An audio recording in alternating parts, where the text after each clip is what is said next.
Welcome back to Candy's Classic Game Shrine, everyone, and today on Adventures in the Third Dimension, we're going to review Virtual Fishing for the Virtual Boy. Virtual Fishing was developed and published by Pack-In Video and released in Japan on October 6, 1995. Virtual Fishing is a Japanese exclusive fishing game for the Virtual Boy and one of the 7 sports entries into the library, 8 if you count Roboxer. So, Virtual Fishing.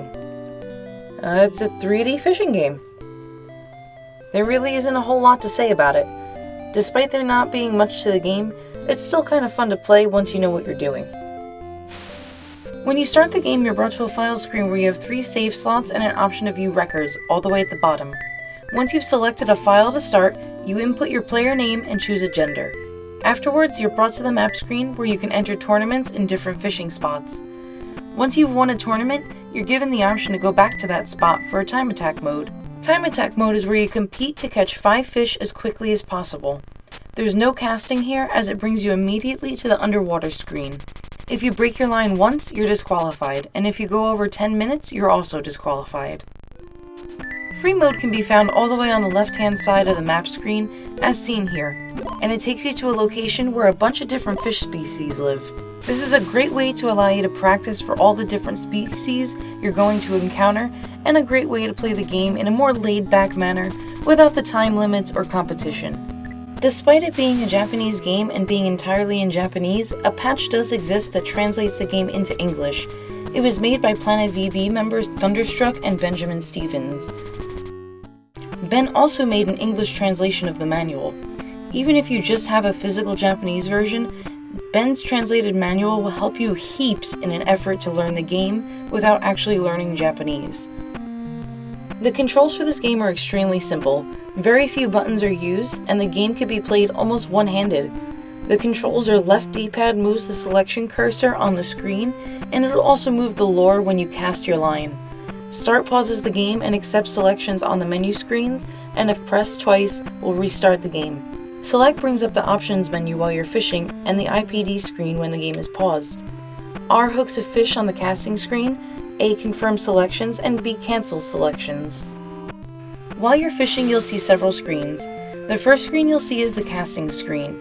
This is the screen where you're going to see the setting above the water and where you cast your line. Other things you find on this screen is the amount of time elapsing, the equipped lure, and an image of your fishing pole once you've cast your line. The casting screen can be extremely boring since there isn't much movement except for the water movement and the casting and reeling of the fishing line. Not even fish shadows can be seen here. Keep in mind before you've cast your line that you have the option of pressing select to access a menu that gives you the options to check your results, switch your lure, and quit the game. The next screen you're going to see is the underwater screen. This screen pops up after you've hooked a fish on the casting screen and shows the view of underwater and finally gives you a glimpse of that fish. On this screen, the goal is to tire out the fish by reeling the line in and out when the fish tries to fight. If you've successfully caught a fish, then you're going to go from the underwater screen to the catch screen. This is where your fish is going to be measured and displayed for you to see. While on this screen, the timer stops, so it's a great time to take a break. Each fishing tournament lasts for 8 minutes, and each one has a different total catch size that you're going to need to meet in order to win. If you're playing the Japanese version, the only numbers to show up in the text before a tournament is the time limit and size goal, respectively. Once your time is up, you and your rival's scores are counted up and shown through a cute animation of fish swimming upstream.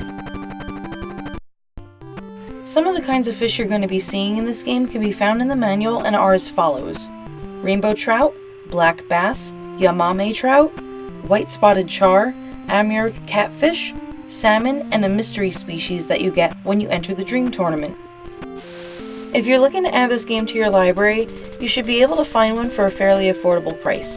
A loose copy goes for about $20 and a complete in-box one goes for about $65. Keep in mind that these games are fully in Japanese. Even with the language barrier though, it's still possible to play the game and enjoy it through brute force or using a translated manual. So, should you buy it?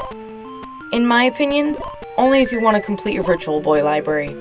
For the rest of you, Virtual Fishing is just a neat curiosity, but it's not worth your money, especially since it's fully in Japanese. emulate it or load it onto a Flash Boy Plus so you get the benefit of patching it to English and then playing it on original hardware if you're using a Flash Boy Plus. With that said, I do see myself coming back to this game, but mostly for the free play option. The AI in this game are fairly tough to beat and tend to sneak up on you right before the end of a tournament, which gets really frustrating for me. The game isn't awful, but it has a few glaring flaws. For instance, it lacked good audio and the sound effects just made my ears want to bleed. It also would have been better if you saw more things going on the casting screen, like shadows of fish in the water, so you had an idea where to cast or how close the fish were from your line. So that was my review for Virtual Fishing for the Virtual Boy. Let me know what you guys thought of the video and the game in the comments below. And until next time, guys, take care.